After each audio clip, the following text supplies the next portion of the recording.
Every living thing has the potential to use the Force. But in my last video, there was a lot of counter-arguments. But here's the thing, just because every living thing has the potential to use the Force, doesn't mean they can. And there are quite a few things that go into not just using the Force, but also becoming a Jedi. For instance, while everyone is connected to the Force, not everyone is attuned or aware of the Force. Even someone like Sabine Wren from Star Wars Rebels and Ahsoka, she's a warrior, a very capable warrior. And while she's training with the Darksaber in Star Wars Rebels, Kanan is asked if she's struggling because she isn't a Jedi and she doesn't have the Force. And Kanan counters that argument with, no, the Force resides in all living things. But Sabine is closed off.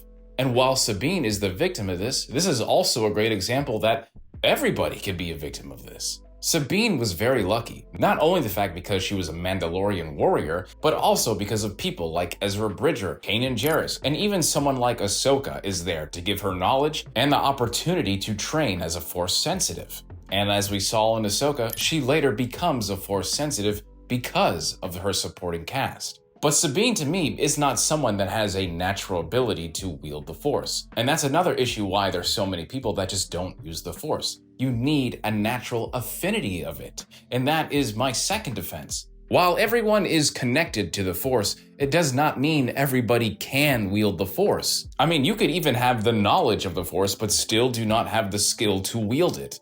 You know, for instance, when I think about this, I think of the Jedi Seekers that are sent out to find Force-sensitive children in the Jedi Order. But the issue with that is that the Jedi are seeking out only children they know and are aware of in the galaxy that can wield the Force, or might be Force-sensitive. And this really only happens when parents of the Force-sensitive child end up contacting the Jedi Order, or for some reason in deep meditation, the Jedi make connection with that child. And in the video game Jedi Fallen Order, we see Cal Kestis retrieve the holocron of Endo Cardova. And this holocron contains a list of all of the Force-sensitive children in the galaxy. But again, this is only a list that the Jedi are aware of. There can be so many other children out there that may not have made contact with the Jedi or may not have even connected to the Force yet. Anakin Skywalker is not a child that the Jedi were aware of. They only found him because of Qui-Gon Jinn and everyone else running into him on Tatooine. Without that ship breaking down, Anakin Skywalker is left as a slave on Tatooine. There can be thousands of children across the galaxy that are Force sensitive that the Jedi may have never been aware of. And the Force doesn't always start out when you're at a young age. One of my favorite books in Legends continuity is Path of Destruction, and the main character, Bane, doesn't really make himself aware of the abilities that he has until he's around middle age. And it's only when he's about the age of 30 that he realizes there is a power within him. And if other people, like Bane, are Force sensitive later in their life, the Jedi would never even think about training them. So when you think about how many children might be left forgotten that are Force sensitive, or perhaps older aged people that become Force sensitive,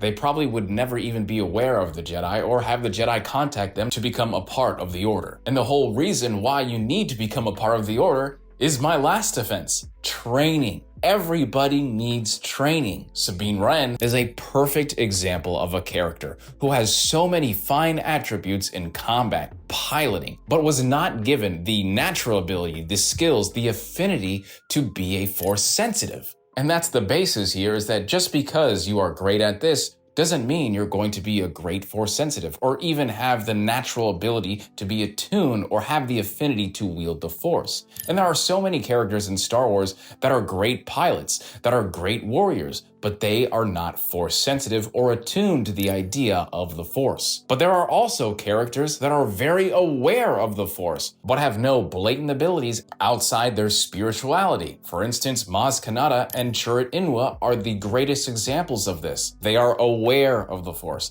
They may even feel the Force, but lifting objects, wielding a lightsaber are not something that they can do. Sabine is the best example of a character who was closed off from the Force and only was rewarded because of her training. And her training consisted of people who were knowledgeable enough to open her up, make her see the spectrum of the Force in ways that she couldn't imagine. And that is because of Ahsoka. Ahsoka says that the Force is in all living things. even in you. And that's what sparks the curiosity. That is the fire that's going to motivate her to be more open, to meditate, to be more spiritual. And that's not something that she was able to do earlier in her life. That's not something a lot of other people who might be force sensitive are able to do because they don't have someone like Ahsoka training them. And what happens? Later in the Ahsoka series, Sabine becomes a force sensitive because she was open and dedicated her time in training to become a Jedi.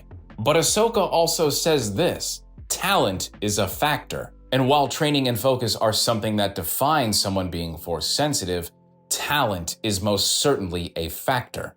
And even with talent and the natural affinity to use the Force, what is Luke Skywalker without Obi-Wan Kenobi? Or his training on Dagobah with Master Yoda?